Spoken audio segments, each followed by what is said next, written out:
अस्सलाम वालेकुम नाज़रीन, प्रोग्राम दूसरा रुख में खुशामदीद। मैं हूं आपका मेज़बान नादिर गुरामानी। नाज़रीन, इस वक्त जो मुल्क की सियासी सूरत हाल है वो आपके सामने है। इलेक्शन कमीशन के हवाले से जो तहफ़्फ़ुज़ात का इजहार किया जा रहा था वो भी तमाम चीज़ें जो है वो आपके सामने हैं। मुस्लिम लीग नून ने जो इंतखाबी मुहिम के हवाले से ऐलान कर रखा है, ये तमाम चीज़ें और जो लेवल प्लेइंग फील्ड के हवाले से बातें की जा रही थी वो चीज़ें भी आपके सामने। लेकिन इस तमाम सूरत हाल के दौरान हमेशा एक तालीम के हवाले से भी सवाल उठाया जाता रहा है, जो पार्लिमान के अंदर और बाहर भी इस तरह के सवालात उठते रहते हैं कि इस वक्त कितने बच्चे हैं जो वो स्कूल से बाहर हैं, तालीम से महरूम हैं। और इसी के साथ साथ ये भी सवालात उठते रहे हैं, जैसे माजी में भी कहा गया कि तालीमी इदारों में मंशियात का इस्तेमाल हो रहा है। फिर बहावलपुर यूनिवर्सिटी में जो वीडियो स्कैंडल आया वो मामलात भी आपके सामने हैं। तो आज हम सियासत पर तो नहीं, लेकिन सियासत का कहीं कहीं सवाल कर लेंगे, लेकिन जो तालीम के हवाले से हमेशा सवालात उठते रहते हैं उस मामले पर हम फोकस करेंगे। और हमारे साथ आज मौजूद है निगरान वफाकी वज़ीर तालीम मदद अली सिंधी साहब, उनसे हम बात करेंगे। सर, बहुत शुक्रिया, आपने टाइम निकाला। आपका बहुत शुक्रिया, आप आए हमारे पास। Sir thank you. इस वक्त सबसे पहला सवाल तो बतौर वज़ीर जब आपने चार्ज संभाला तो तालीम के हवाले से जितने माजी में सवालात उठते रहे हैं, बतौर वज़ीर सर आपने क्या देखा है, कहाँ कहाँ चैलेंजेस आपको दरपेश आ रहे हैं? देखिए जनाब, अब जहाँ तक तालीम का सवाल है तो मैंने जब वफाकी वज़ीर तालीम का मनसब संभाला तो मैंने महसूस किया कि माजी में हमारे पास तालीम के मद में बहुत कम काम हुआ है। अब क्यों नहीं हुआ है काम, क्यों नहीं हो सका, और दूसरी बात ये भी महसूस की हमने कि हमारी हुकूमतों ने सरकारी स्कूलों पे तवज्जो देनी बंद कर दी। अच्छा, ये बात मैंने सख्ती से महसूस की कि आखिर क्यों। ये बहुत अहम सवाल है कि सरकारी स्कूल हमारे मंशूर से क्यों निकल गए। यही जगह है कि मैंने इस्लामाबाद में जो प्राइमरी स्कूल्स और हाई स्कूल्स थे मैंने ख़ुद जाना शुरू किया। ठीक है। हत्ता कि मैंने वाशरूम्स तक जाकर देखा कि बुनियादी फैसिलिटीज़ का फुकदान था, नल के टूटे हुए थे, कमोड टूटे हुए थे बच्चियों के स्कूल में। तो फिर मेरे सामने यही था कि पहले कम से कम इस्लामाबाद में जो बेसिक फैसिलिटीज़ हैं हम इन स्कूलों में मुहैया करें, ताकि हमारे 80% लोग जो हैं वो, आपको पता है कि हम सब प्राइवेट स्कूल नहीं अफोर्ड कर सकते हैं। यही सरकारी स्कूल्स हैं जहाँ हमने पढ़ा और काफ़ी हमारे बड़े बड़े लोग इन्हीं सरकारी स्कूलों से निकल के आ गया है। किसी वक्त सरकारी स्कूलों का मयार बहुत अच्छा था, बहुत अच्छा था, लेकिन माजी में क्योंकि हुकूमतों ने उस पर तवज्जो नहीं दी और प्राइवेट स्कूल, ठीक है ये भी एक फैक्टर है, उस पर मैं बात नहीं करता, लेकिन मैंने महसूस किया कि दो चीज़ें मेरे सामने चैलेंज थी, एक मयार तालीम और दूसरा आउट ऑफ स्कूल्स चिल्ड्रेन। क्योंकि उनके आउट ऑफ स्कूल्स के चिल्ड्रेन की तादाद, हम तो दूसरों का मिसाल देते हैं यूनिसेफ, लेकिन हमारे खुद एक है डिपार्टमेंट भी सर्वे मैंने करवाई तो कम से कम 2 करोड़ बच्चे आउट ऑफ स्कूल्स हैं। अच्छा। और वो 2 करोड़ स्कूल्स कौन से बच्चे हैं, कौन हैं वो बच्चे, कहाँ हैं, ये बड़ा अहम सवाल है। आपने देखा होगा कि पूरे पाकिस्तान में घरों में ये बच्चे काम करते हैं। अभी रानीपुर में एक वाक़या हुआ, एक बच्ची को वहाँ, एक बच्ची नहीं कितनी बच्चियाँ काम करती, हवेली में थी। यहाँ पंजाब में भी एक मनसबदार साहब हैं, जज साहब, उसकी बीवी ने बच्ची का पाँव हाथ तोड़ डाले। तो यही वो बच्चे हैं जो आउट ऑफ स्कूल्स हैं, उनको कैसे स्कूल में लाया जाता है, ये मेरे लिए एक सवाल था, अहम सवाल था। और उसके अलावा अब मैं बात काफ़ी करूँगा कि जामियात का मसला है, यूनिवर्सिटीज़ का मसला है। आपने देखा होगा कि यूनिवर्सिटीज़ ने भी हज़ारों के हिसाब से PhD डिग्रियाँ तो दे दी, लेकिन उनके लिए रोज़गार का तो बंदोबस्त कहीं नहीं था। टेक्निकल तालीम है वो हमारे पास, उस पर कम तवज्जो दी जा रही है। तो ये इतने सवाल थे, इसी वजह से मैंने 2 बातों पर अपने को मरकूज़ रखा, एक मयार तालीम और एक आउट ऑफ स्कूल चिल्ड्रेन।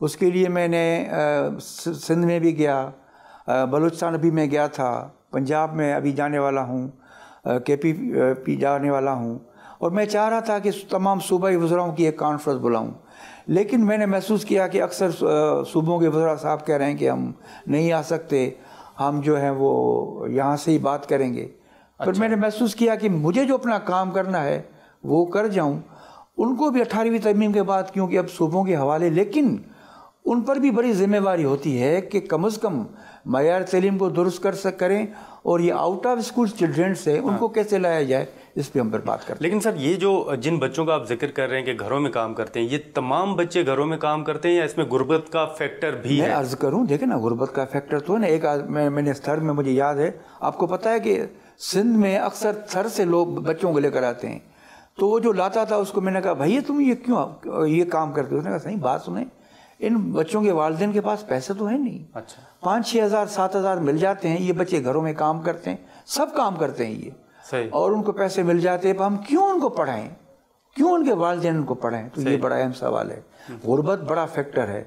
लेकिन अगर मेरे एक जहन में आइडिया आई थी कि जैसे हमारी मस्जिद है, स्कूल को हम छोड़ देते हैं, हमारी मस्जिद है फजर से लेकर ज़ोहर तक खाली रहती हैं, तो क्यों ना हम उन बच्चों को 3-3 4-4 घंटे के लिए तालीम दे सकें। सही। तो वो बच्चे तालीम भी हासिल करें और घर कहीं अगर काम कर सकते हैं तो खेतों में भी जाकर काम करें। लेकिन ये जो फिगर आप बता रहे हैं सर, ये यूनिसेफ और जो दीगर NGOs भी अपना डेटा देते हैं, आप समझते हैं कि उनका डेटा ज़्यादा है?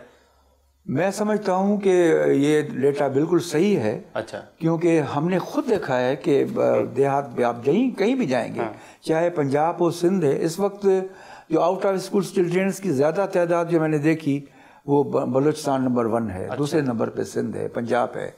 अब ये तमाम सूबे जब तक मिलकर नहीं काम करेंगे तब तक ये मसला हल नहीं होगा। लेकिन मैं चाहता हूँ कि मेरे दौर में कोई अच्छी चीज़ की बुनियाद में डाल के जाऊँ ताकि आने वाली हुकूमतें उसकी तकलीद कर सकें। बलूचिस्तान में भी बच्चों का स्कूल से बाहर होने का फैक्टर यही है सर? बलूचिस्तान में मसला ये कि वहाँ बहुत डिस्टेंस है और स्कूल में कोई जा नहीं सकता है। वहाँ मसला ही कोई दूसरा है। उस पर मैं आपको बताऊँगा कि बलूचिस्तान में यूनिवर्सिटीज़ भी हैं, कोयटा में, दूसरे इलाकों में, लेकिन स्कूलों में जो बच्चों की तादाद जो है वो बाहर है, स्कूलों से बाहर है। तो ये चैलेंज कितना बड़ा है फिर आपके लिए? बहुत बड़ा चैलेंज है। मैंने अर्ज़ किया कि ये हम वफाक और सूबे मिलकर फिर इसको हल कर सकते हैं। 18वीं तरमीम के बाद आपको पता है कि अब ये सूबों के हवाले है। हम तो जो है वो, लेकिन मैंने अर्ज़ करूँ कि मैं अभी कराची गया था तो वहाँ मैंने तमाम जामियात के, बलूचिस्तान के तमाम वाइस चांसलर को मैंने बुलाया। उनको मैंने यही कहा कि भाई मयार तालीम दुरुस्त करें। क्योंकि यूनिवर्सिटीज़ में ये अक्सर है कि हमारे जो डायरेक्ट मुकर्री होती है जी, 17 ग्रेड, 18 ग्रेड, 19 ग्रेड, 20 ग्रेड, भाई कभी आपने देखा है कि उसको ट्रेनिंग दी जाती है किस तरह पढ़ाया जाता है? नहीं, लेकिन सर मयार तो बात की बात है, पहले बच्चे स्कूल तो जाएं। बच्चे स्कूल तो जाएं, यही बच्चे आगे जाएंगे ना। जब हमारे स्कूलों में बुनियादी फैसिलिटीज नहीं होगी, अब मैं कहाँ किसकी बात करूं? मैं तो तमाम सूबों में जाता हूं। एक सूबे में गया, एक साबिक वज़ीर आला के गाँव के नज़दीक जो है वहाँ बच्चियाँ ज़मीन पर पढ़ रही थी। अच्छा। तो मैंने ये सवाल किया कि ये कौन देखेगा?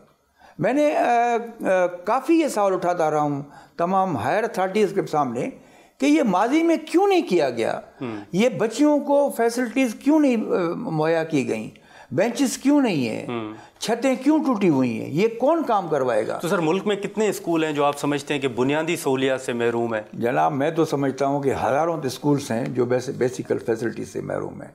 अब हम क्या कर सकते हैं? मैं ये कर सकता हूँ कि जो मेरे अख्तियारात में है, हम सूबों को ये कह सकते हैं कि भाई इन पे तवज्जो दें। अब मैं अब किसी भी सूबे का मैं नाम नहीं लूँगा, क्योंकि नाम लेता हूँ तो फिर ये हमारे दोस्त पर नाराज़ हो जाते हैं। नाम तो लेना पड़ेगा, लेकिन अब क्या करें? उनको यही गुजारिश है कि बाबा खुदा के वास्ते पाकिस्तान के लोगों के लिए तालीम के सिवा और तरक्की का कोई रास्ता नहीं है। तालीम तालीम तालीम, यही तालीम है जिसके ज़रिए हम आगे बढ़ सकते हैं। जब तालीम की बात करते हैं, अब टेक्निकल तालीम है। आपको पता है कि इस वक्त दुनिया में मुख्तलिफ ममालिक में कितने लोगों, हुनरमंद लोगों की ज़रूरत है। हम क्या कर रहे हैं? अभी मैं चीन गया था तो मुझे महसूस हुआ, उन्होंने कहा कि हम ये जो हमारे टेक्निकल स्कूल्स और कॉलेज हैं, वहीं से सिखाए हुए लड़के जो हैं वो हमारी बुलेट ट्रेन चला रहे हैं। अच्छा। तो मैं समझता हूँ कि अगर हम काम करें तो बहुत कुछ हो सकता है। और ये पाकिस्तान जो है ये हमारे लिए एक नेमत है, और जो आते हैं उनको खुदा ये समझ दे कि आप सियासत भी करें और लोगों के मसाइल भी हल करें। तो सर एक बड़ा मसला मदारिस का भी है, आपको याद होगा कि बच्चे वहाँ पे पढ़ रहे हैं, आप बताएंगे कि वहाँ पर क्या फिगर है? और बीच में बात हुई थी कि स्ट्रीमलाइन किया जाएगा तमाम मदारिस को, तमाम मदरसों को रजिस्टर। मैंने जहाँ तक वो भी एक इदारा मेरे पास है जी, मैंने वहाँ भी, क्योंकि जब मैं यहाँ आया तो 27-26 डिपार्टमेंट्स थे, उनकी यहाँ ब्रीफिंग हुई थी। मैंने कहा मैं आपकी ब्रीफिंग से मुतमईन नहीं हूँ, मैं एक एक इदारे में जाऊँगा और वो खुद वहाँ जाके देखूँगा। तो मदारस की बात की तो मैं उस कंसल्ट इदारे में गया था जी। अब तमाम मदारस जो है वो डिजिटल भी हो चुके हैं और वहाँ वो जो है वो मजहबी तालीम के अलावा ये जो मॉडर्न तालीम है वो भी दी जा रही है। अच्छा। और वो इस मेरे से पहले ही तमाम सियासी मजहबी जमायतों ने उस मुआहदे पे साइन भी की है, इसीलिए तमाम मदारस रजिस्टर भी हो गए हैं। और आपको पता है कि पहले से मदारस में तालीम मजहबी दी जा रही थी, ठीक है, लेकिन जदीद तालीम भी बहुत ज़रूरी है, उस पर भी काम। तो सर अभी कोई मदरसा जो है वो मुल्क में गैर रजिस्टर्ड? अभी कोई रजिस्टर नहीं, गैर रजिस्टर्ड नहीं। अच्छा, नहीं मैंने ये चेक लेकिन एक हमेशा सिंध के हवाले से तनकीद होती है।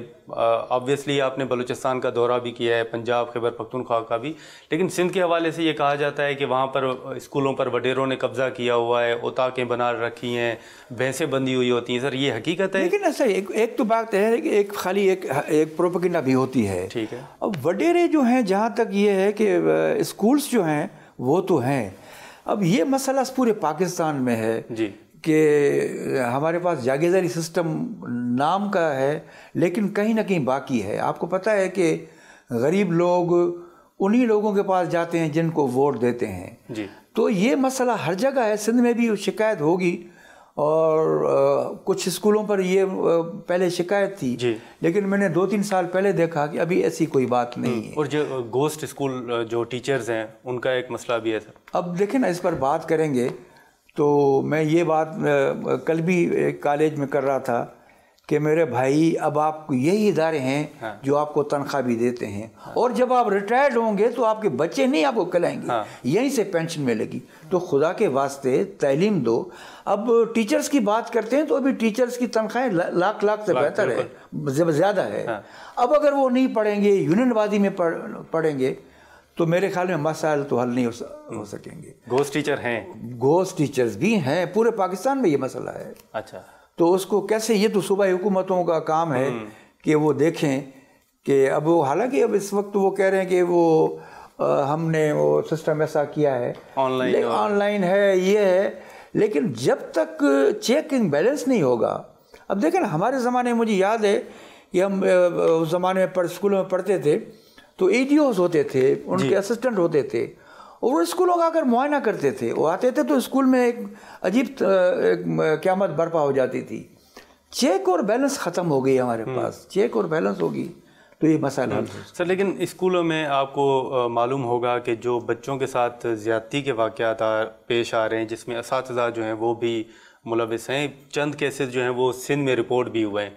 ये कितना बड़ा एक अहम मसला है आपकी नज़र में? हमारे मुआशरे में बीमारियां तो बहुत हैं और उन बीमारियों में से हम कहीं भी अपनी जान नहीं छुड़ा सकते।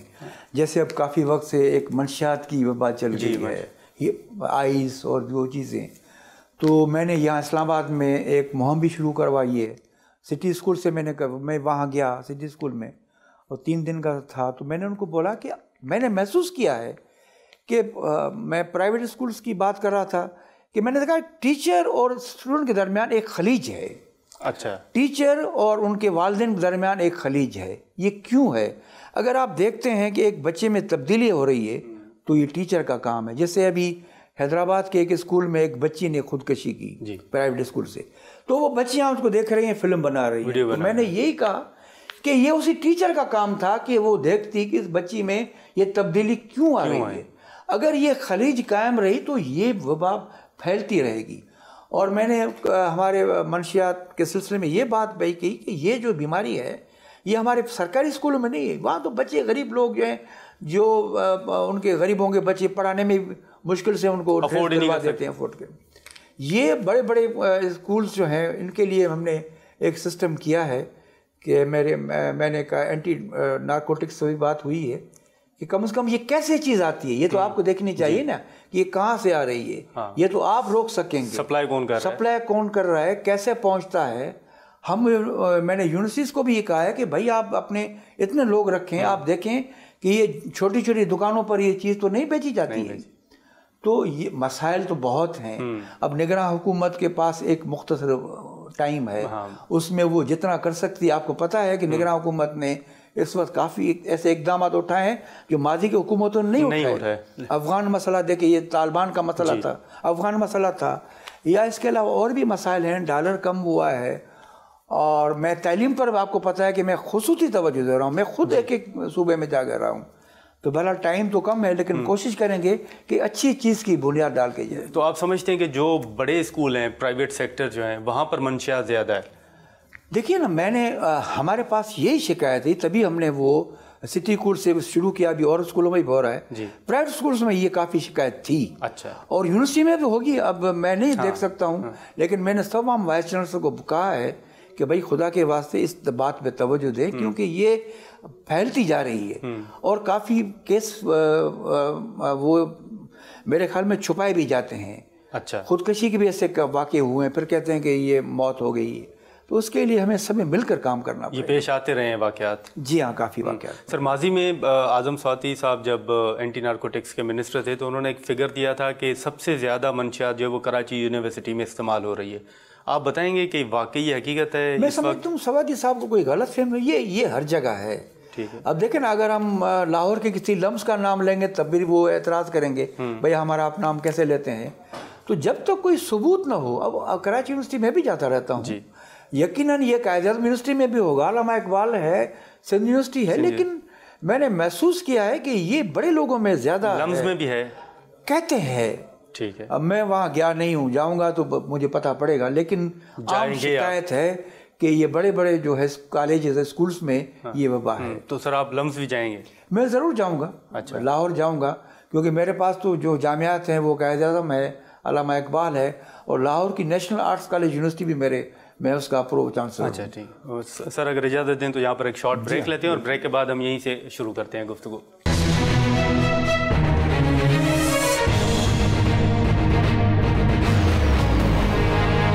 प्रोग्राम में दोबारा खुशामदीद। मदद अली सिंधी साहब, अब एक मसला और भी यहाँ पर उठता है कि जो तालीमी इदारों में इवेंट्स पे पाबंदियाँ लगाई जाती हैं। आपको याद होगा कि रिसेंटली कायद-ए-आज़म यूनिवर्सिटी में दिवाली पर पाबंदी लगाई गई, नोटिफिकेशन जारी हुआ। आप समझते हैं कि वाकई यूनिवर्सिटीज़ में इस तरह के इवेंट्स जो हैं वो मुनक्किद नहीं हो सकते? नहीं, क्यों नहीं हो सकते। लड़कों की अपनी जो एक्टिविटीज़ हो कौन रोक सकता है। अभी आपको पता है कि चीफ जस्टिस साहब ने यूनियन से पाबंदी भी हटवा दी है।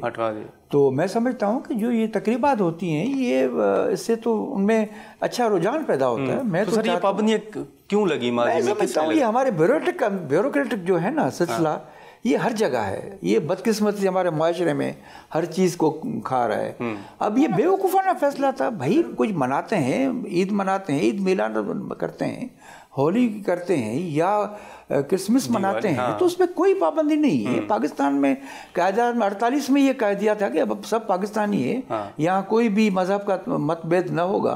तो मैं समझता हूँ ये बेवकूफ़ाना किस्म के फैसले हैं, और मैंने वाइस चांसलर को भी कह दिया था कि आइंदा इस किस्म को नहीं होनी चाहिए, नहीं होनी किसी भी यूनिवर्सिटी में, नहीं होनी चाहिए। तो सर ये जो यूनियन से पाबंदी हटाने का हमने देखा कि माजी में रज़ा रब्बानी साहब ने ये मामला सेनेट में भी टेकअप किया था, लेकिन अब तो फैसला हो चुका है। इस हवाले से आप भी कुछ करने जा रहे हैं? सिलसिले में आप भी स्टूडेंट रहे, मैं भी स्टूडेंट रहा हूँ। इसमें थोड़ा हमें भी एज अपने स्टूडेंट्स को ये तलकीन करनी पड़ेगी कि भाई इलेक्शन जो है ये आपकी एक अच्छी सरगर्मी है। इसको मोहब्बत के साथ चलाएं। अगर एक पार्टी आती है, कोई स्टूडेंट जमायत आती है, तो दूसरी भी आ जाएगी दूसरे साल। अगर ये इन्होंने नहीं किया और ये झगड़े फसाद होते रहेंगे, आपको पता है यूनियन में तो जब भी इलेक्शन होती है कोई ना कोई झगड़ा होता है। कायद-ए-आज़म यूनिवर्सिटी में अक्सर होता है। इस वक्त भी काफ़ी प्रॉब्लम्स हैं। कल मैं वाइस चांसलर को मैंने यहाँ बुलाया था, कोई एक मसला था, तो मैंने उनको भाई इसको ज़रा आराम से टैकल करें, क्योंकि लड़कों में ये जो है वो अभी से शुरू हो गई है, अभी तो यूनियन दूर है। तो ये है कि उनको भी उनको समझाना पड़ेगा कि भाई ये जो आपको एक अच्छा मौका मिल रहा है तो उसको मोहब्बत के साथ चलाएं। ये नहीं है कि ये फ़लाँ जमायत का, ये फ़लाँ जमायत का है, ये क्यों आया, फिर तो ये सारा सिलसिला ख़त्म हो जाएगा। सर हमने जैसे शुरू में जिक्र किया बहावलपुर यूनिवर्सिटी का, वहाँ पे जो लड़कियों के स्कैंडल सामने आया, ये इस तरह की वाक़यात के पीछे सर कौन मुलविस है? क्योंकि सेनेट कमेटी को ब्रीफिंग दी गई तो उसमें चीफ सिक्योरिटी अफसर का बताया गया और कुछ अपने ही यूनिवर्सिटी के एम्प्लॉइज़ का बताया गया कि वो इन्वॉल्व है। तो आप कैसे देख रहे हैं सर इस वाक़े को बहावलपुर? मैं समझता हूँ कि ये वाक़या बहुत ख़राब हुआ था। अभी उनके वाइस चांसलर को भी मैंने यहाँ तकलीफ़ दे के बुलवाया था, तो उससे उन्होंने कहा कि नहीं मैंने इंक्वायरी की है और ये है।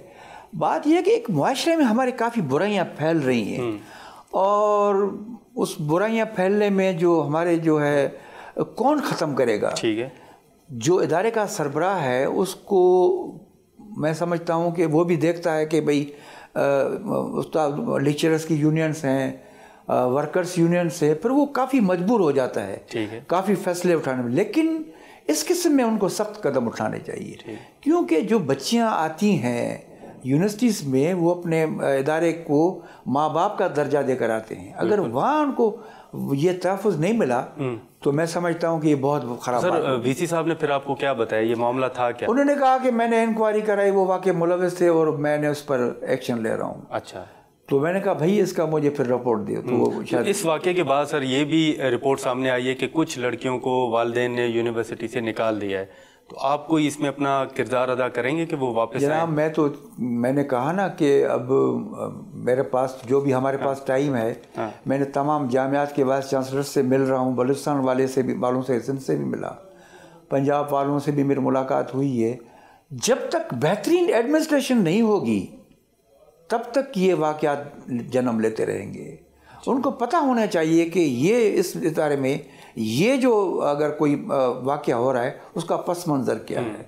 मैं समझता हूँ कि अच्छे सरबराह का काम ही यही है कि वो इदारे को देखे, उसको पता होना चाहिए कि क्या अगर वो दरवाज़ा बंद करके बैठ जाएगा फिर तो भाई वो तो 28 ग्रेड का भी बहुत बड़ा अफसर बन जाएगा। अगर उसी सरबराह को पर दरवाज़ा खोलना चाहिए ताकि शिकायत उस तक पहुंच सके। लेकिन सर ओवरऑल अगर आपने सूरत हाल देखी हो तो आपको याद होगा कि चांडका मेडिकल कॉलेज लाड़काना में 2 स्टूडेंट जी थी, उन्होंने खुदकुशी की। जो रिपोर्ट हुआ क्या थे वो, लेकिन ये तालीमी इदारों में खुदकुशी का रुझान, इसकी वजूहात क्या है सर? दबाव है, डिप्रेशन है, क्या है? देखिए ना, मुआशरे में डिप्रेशन तो है। अब ये बात करेंगे तो बहुत दूर तक फैल जाएगी। ज़माना तब्दील हो रहा है और ये आजकल जो भी मीडिया और ये लोगों के पास टेलीफोन है उस पर हर चीज़ देखते हैं, तो एहसासात जो है ना वो हर किसी में, लड़कियों में भी हैं, लड़कों में भी हैं। और उन एहसासात के मैं समझता हूँ कि ये खुदकशी के जो 2-3 वाक़यात हुए ना, ये डिप्रेशन की वजह से हुए हैं। अच्छा। हमारे पास जो है साइकोलॉजी का सब्जेक्ट है ही नहीं है, न उनको देखा जाता है कि भाई ये क्या मसला है। ठीक है। तो मैं समझता हूँ इसके लिए काफ़ी काम और सर डिप्रेशन के पीछे क्या वजह है? मुआशरती बीमारियां हैं, गुर्बत है, और अगर किसी के पास 1 लाख का फ़ोन है, किसी के पास 10,000 का फ़ोन है। अच्छा। तो ये भी एक हो जाता है कि भाई मेरे पास ये फ़ोन होना चाहिए। ये एक मुआशरती नाइंसाफ़ियाँ हैं। इजाज़त दें तो यहाँ पर एक शॉर्ट ब्रेक लेते हैं और ब्रेक के बाद हम यहीं से शुरू करते हैं गुफ्तगू।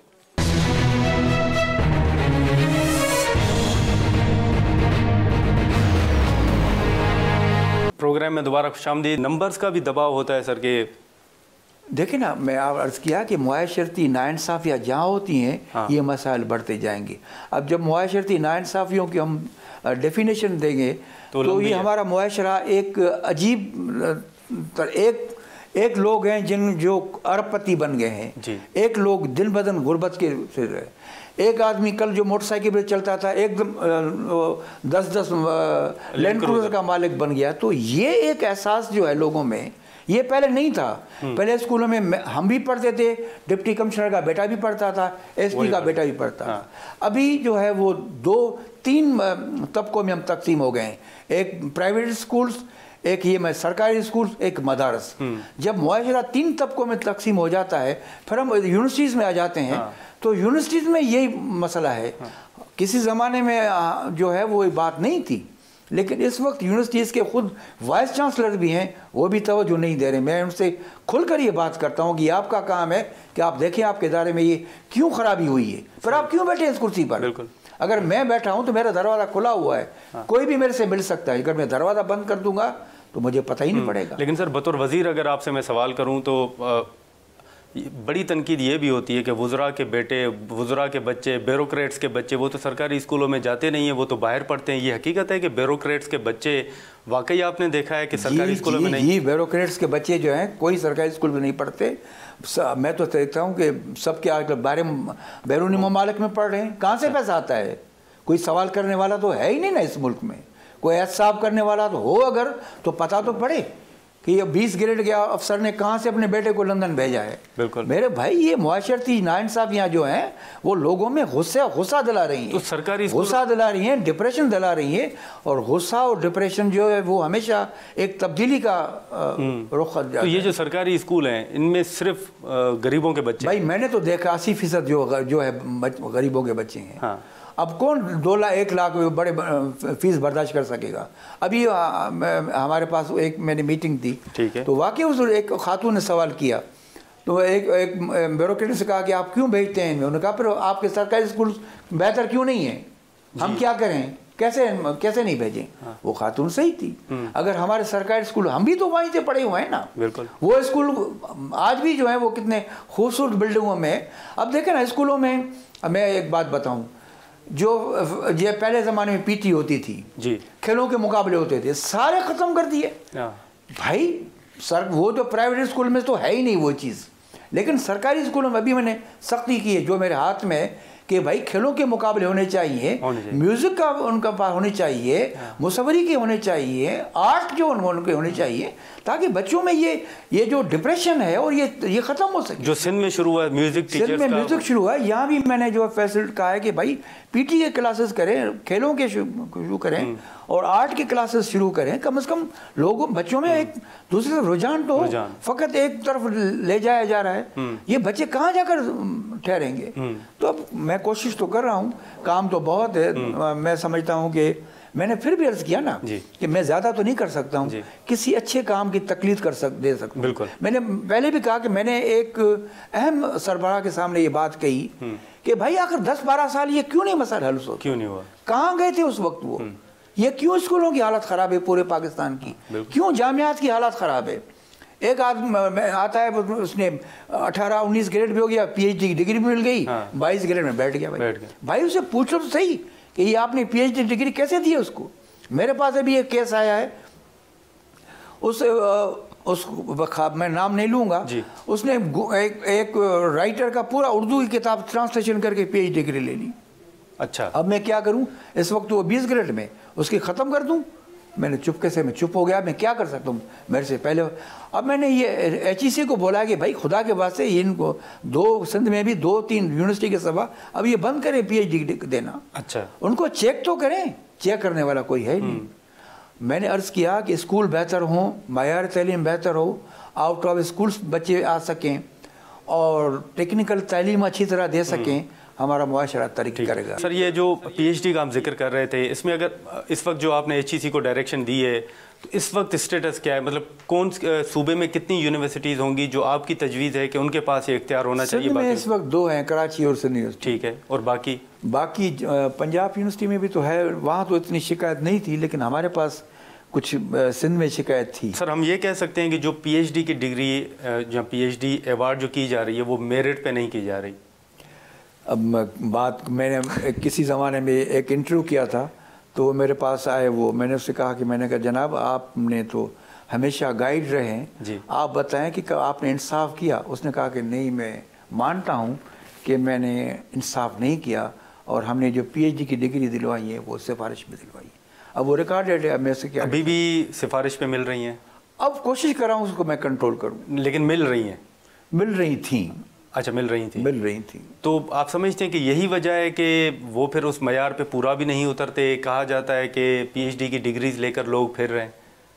लेकिन ना, मैंने वही कहा कि वो PhD की डिग्री, MA, MPhil ये सारे आते हैं, फिर नौकरियां तो है नहीं। हाँ, नहीं। अगर बेहतर अगर टेक्निकल तालीम उनको दी जाए, हम शुरू से ही देखें कि अगर मैट्रिक के बाद, अब मैंने चाइना वालों से पूछा आप क्या करते हो, हम देखते हैं कि मैट्रिक के बाद अगर वो बच्चा कहीं भी जाना चाहता है हम उनको वहीं भेज देते हैं।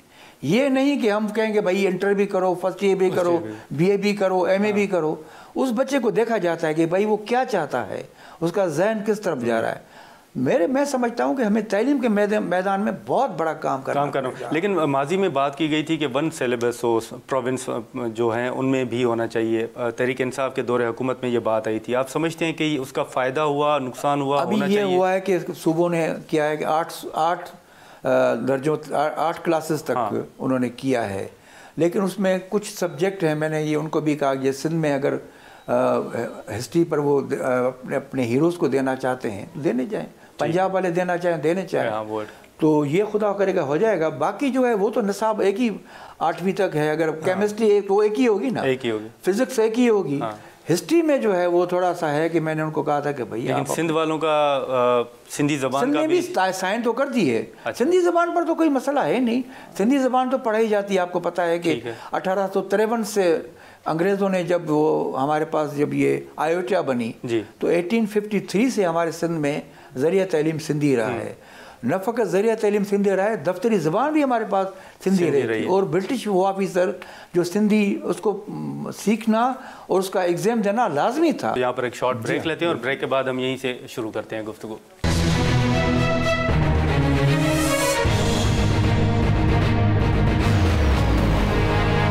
प्रोग्राम में दोबारा खुशामदीद। जो तालीमी निसाब में आइन पढ़ाने की बात की गई थी, रिसेंटली ये तजवीज़ सामने आई थी, आप समझते हैं उस पर काम हुआ है, काम होने जा रहा है?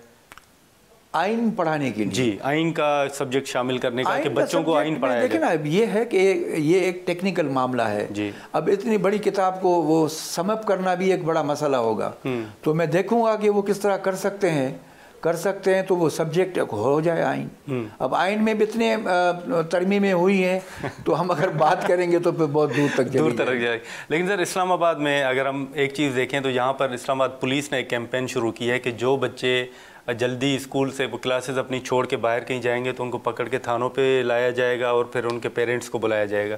ये कैंपेन आपकी हिमायत करते हैं? मैं आईजी से बात करता हूँ, अभी बात करता हूँ। नहीं सर, ये उन्होंने बाकायदा कैंपेन शुरू किया। मैं ये कहता हूँ, मसला ये है कि मेरे भाई ये प्रिंसिपल का काम है ना। हाँ। हम तो नहीं भाग सकते थे स्कूल में। मुझे याद है मैं एक दफ़ा स्कूल से गया तो मुझे वो हेड मास्टर ने, प्रिंसिपल ने, मैं अब क्या बताऊँ जी, तो अगर वो प्रिंसिपल नहीं देखेगा तो बच्चा बाहर जाएगा ना। प्रिंसिपल को पता होना चाहिए हेड मास्टर को कि भाई प्रीफेक्ट होते थे और वो दरवाजे पे खड़े रहते थे, जो रिसेस होती थी, इंटरवल होता था, उस पर भी खड़े रहते थे, हम बाहर नहीं जा सकते थे। हाँ। हर चीज़ अंदर होती थी।